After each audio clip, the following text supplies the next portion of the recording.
Hi, I'm Tyler Herrick. I'm the General Manager of the Queensbury Hotel, part of Spruce Hospitality Group. And in 2016, the Queensbury Hotel came under new local ownership for the first time in 60 years, thanks to Edward Moore. And since then, my team, Zach Moore, Ed's son, have been working hard day and night to restore Glens Falls' Queen Hotel that's been here since 1926.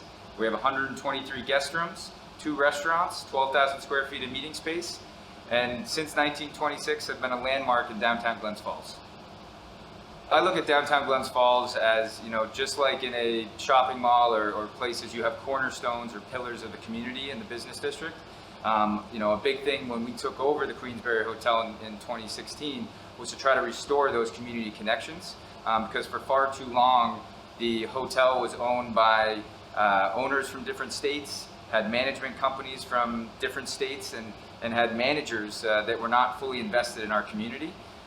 Myself personally, I was not born and raised in Glens Falls. I'm from just north of Boston, but my wife is born and raised Glens Falls. And over the 19 years of living in this community, if one thing I've learned is that this is a community through and through. And so we made a conscious effort after purchasing the property to reconnect to the community, not only with our, the civic organizations like Kiwanis and Rotary, but also, the Arts District, which is such a huge part of Glens Falls. I consider, and I know that I speak for the ownership, that, we consider the Wood Theater as one of those pillars of our community.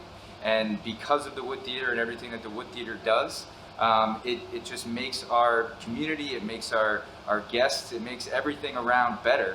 And from the hotel perspective, what we need in the community to complement what we're offering is things to do and other things to bring visitors downtown, whether it's somebody that's just coming for a show to then have dinner or maybe an after show cocktail. We love that connection, but also, other things like they're going to make a weekend of it, and so they come downtown, they spend a night, maybe it's a staycation, maybe it's someone from out of the region, they can pick up a show at the Wood, they could go to the Hyde Museum or see some of the other great arts that we have to offer in the city. A few years ago, when we were approached to be a lead sponsor on a production that the theater was doing, we leapt at that opportunity. We thought it was very cool that they were going to use the backdrop of the building as kind of looking out the coffee shop window for that production. And any of those type of promotions or partnerships that we can do, we try to engage, because as I said earlier, anything we can do to bring more people to the city, to showcase the city, it's a win-win for everybody involved. For a very long time, or at least for the past 5 years that we've been down here managing the property, we've had a great relationship with other tenants of the Wood Theater in regards to Adirondack Theater Festival, Broadway Upstate Community Theater, and really trying to get anytime there's a production, we're the hotel of the city. So when things are happening at the Wood, you're going to have production crews, you're going to have talent that need places to stay. And if we can give a partnership rate to have those members stay here, it's kind of a win-win, because also people always want to know, who's staying at the hotel? Why is that tour bus there, or different things. So if it's good for the Wood, it's good for the Queensbury.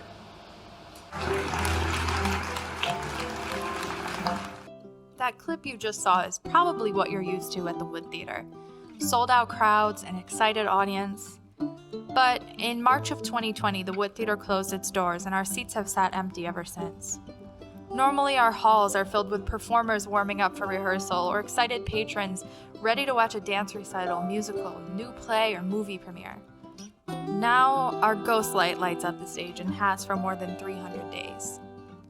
Our building is normally filled with the sounds of tickets printing, bandsaws building a set, or the sound of little feet running around the rehearsal room until it's their turn in the Nutcracker. Now it's a loud silence while our staff waits until the day it's our turn to open our doors once again.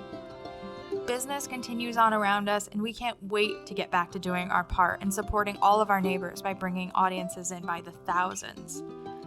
Until then, we ask you to join us in our Fill Our Seats campaign. Any amount you can give will help us be ready to fill our seats once again, and we'll even hang your name or the name of your business or loved one in our Glen Street window to thank you. Help us keep the lights on, and shine the lights on the arts in Glens Falls.